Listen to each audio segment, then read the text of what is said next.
Top quality और consistent performance के लिए सिर्फ सिल्वर पंप। टॉप क्वालिटी और कंसिस्टेंट परफॉर्मेंस के लिए सिर्फ सिल्वर पंप, नाम याद रखना।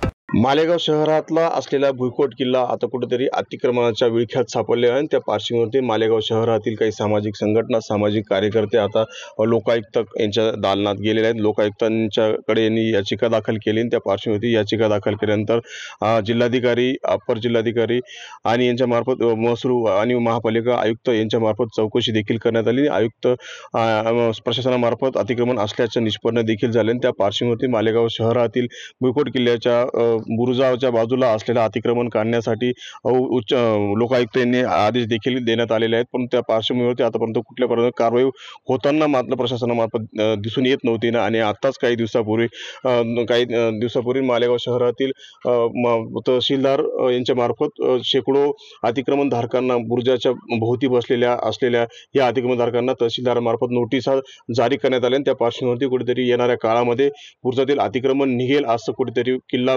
हा मालेगाव शहरातील इतिहासाचा वारसा लाभलेला किल्ला कुठेतरी मोकळा श्वास घेईल असे कुठेतरी चित्र या ठिकाणी दिसत आहे।